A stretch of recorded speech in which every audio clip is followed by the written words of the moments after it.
Salibonani lonke bafundi bogwalo lokuqala kumfundo yaphezulu. Ngiyalamukela njalo kuzifundo elizethulelwa ngabe EduWave. Isifundo senu lisethulelwa ngunkosikazi Doreen Mhlophe. Ngihamba labangani bethu, uThemba, uThinashe loSiphiwe. Asibingeleleni bangani bethu. Salibonani bangani, mina nginguThemba. Salibonani bangani, nginguthinashe. Salibonani bangani, mina nginguSiphiwe. Bafundi, kasingalibali ukuphatha usiba lokubhalisa, ugwalo lokubhalela, loba imitshina ehlukeneyo yokuthatha okuzafundiswa lamhla. Bazali, ngiyalicela ukuba lincedise abantwana abangabe bebhekane lenhlupho ezitshiyeneyo. Abantwana abazwela khatshana kabahlaliswe eduze lezigxingi zomsakazo ukuze bezwe kuhle. Kulabo abangezwayo endlebeni, ngicela libachasisele ngolimi lwabo ukuze bangakhuthwa yisifundo. Namhlanje bafundi, sizafunda ngezifuyo. Themba, akusibalele izinjongo zesifundo sethu salamhla. Injongo yakuqala, ukuqamba izifuyo ezitshiyeneyo ezifuywa emakhaya. Eyesibili, ukuphawula izindlela zokunakekela ukuze zikhule kuhle ziphe inzuzo enhle. Eyesithathu, ukutsho okungenziwa ukuze zivikeleke kunguquko esikhona kwezomkhathi. Bafundi, ngababili, asiqambeni izifuyo ezifuywa emakhaya.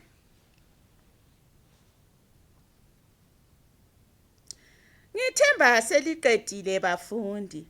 Akuqalise Siphiwe, usitshele izifuyo eliziqambileyo. Thina siqambe inkomo, imbuzi, ingulube, izimvu, labobabhemi kanye lenkukhu. Kenje inkukhu yisifuyo bafundi? Yisifuyo mbalisi. Nangu layo siyayifuya emakhaya. Liqondile. Mina bese ngilahleka. Ngithemba lani liqondile emakhaya.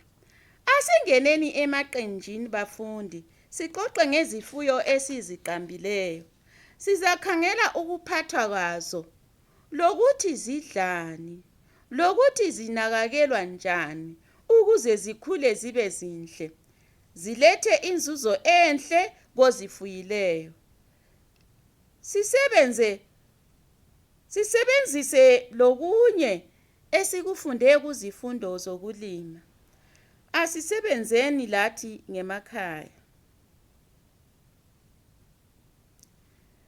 Ngithemba seliqedile. Ngiyabona seliqala ukubanga umsindo. Isilungile imibiko yenu elizayethula kuviyo. Ake sethule okuvela kwelakho iqembu Themba. Thina kwelethu iqembu mbalisi, sikhangele inkomo. Sithe inkomo zidla utshani, ngakho kumele zixotshelwe emadlelweni amahle alotshani obuhle. Kumele njalo sinanzelele ukuthi zilamanzi eneleyo. Zingaqhutshwa zisiwe emadamu. Lezo ezimithiyo kumele zinanzelele ukuze zizale kuhle. Kuyenzeka ukuthi ezinye zixotshelwe bese zilahlekelwa lithole lonina. Ngesikhathi sezulu nxa kulodaka esibayeni, kumele zikhitshwe zifakwe esibayeni esingeladaka. Kuhle kakhulu Themba. Kodwa bale besikhuluma ngalo laphana ngekuthi zixakelwe. Ukuxakeleka kwenkomo kutsho ukuthi inkomo yehluleke ukuzala iyodwa mhlawumbe khonale egangeni, ingabonakali, ithole lakhona bese lisifa. Kanti-ke nxa bezinakekelwe, ithole belizaphila. Lisebenzile iqembu lakho. Asizweni iqembu elilandelayo ekade likhangele imbuzi. Thinashe, akusitshele okuphume kuqembu lakho. Thina mbalisi sithe imbuzi azihluphi ukufuywa, lazo zeluselwa emadlelweni. Ngenxa yobuncane bazo azidli utshani obuningi njengenkomo. Ziyadla njalo amahlamvu ezihlahla. Amanzi azinathanathi. Zilakho ukuhlala amalanga zinganathanga. Amazinyane kumele anakakelwe, akhethwe, asale ngekhaya, ngoba egangeni angadojwa ngamakhanka. Kuhle lapho ngilabalimi sibili, Siphiwe, lina litheni ngezimvu? Thina sithole ukuthi izimvu zona zidla utshani futhi kumele zinathiswe amanzi nsuku zonke. Ziyadedesa zona, azifani lembuzi. Ngesikhathi sezulu kumele zivikeleke ezulwini. Amazinyane azo lawo kumele akhangelwe kuhle aze akhule.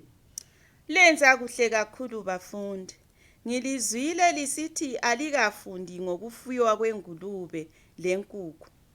Ngifuna lihambe ngemakhaya liyebuzisisa kuhle ngalokhu.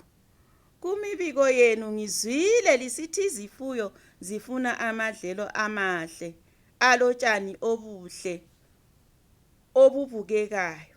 Njengoba izulu selisina okwesikhathi esifitshane kule iminyaka, njalo lezinga lokutshisa selilikhulu kangaka, liyadiliza amadlelo, utshani butshe masinyane, amadlelo asale esengasemahle. Amanzi okunatha lawo aseswelakala, izifuyo sezihamba umango omude zisiyadinga amanzi. Lokhu sekudala ukuthi ezinye zicube ngenxa yendlala lokuswelakala kwamanzi. Abalimi balahlekelwa yini nxa kunje? Yebo Themba. Ngibona angani nxa izifuyo zingatholi kuhle ukudla ziyacaka. Zingacaka inyama yazo ayibi mnandi. Ezisengwayo azehlisi inzuzo yochago enhle. Ezisikazi azizali kuhle ngoba zicakile, ezinye ziyaphunza. Siphiwe, ukhanye lo mbuzo. Mina mbalisi ngibuza ukuthi kuyini ukuphunza kanti? Akumphendule Themba, ngolikhulumileyo leli bala.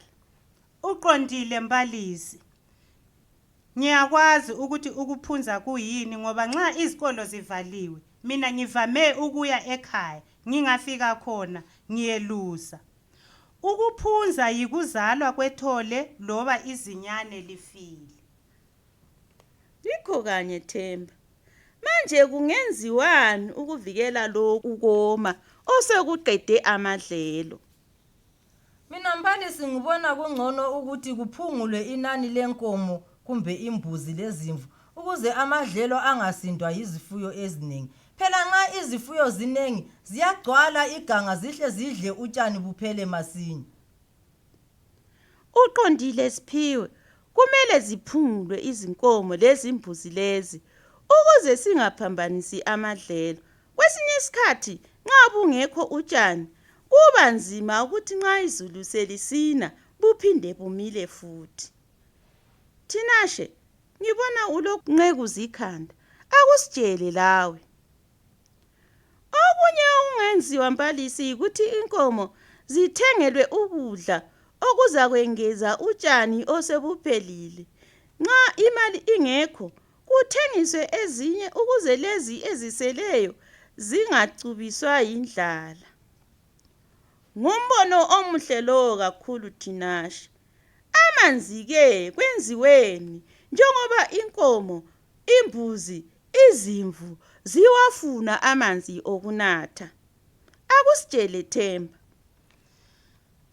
Amanzi angatholakala ngokuthi amadamu la akhona agejwe kukhitshwe inhlabathi le esivale amadamu ukuze agcine amanzi amanengi azanathisa inkomo ebusika.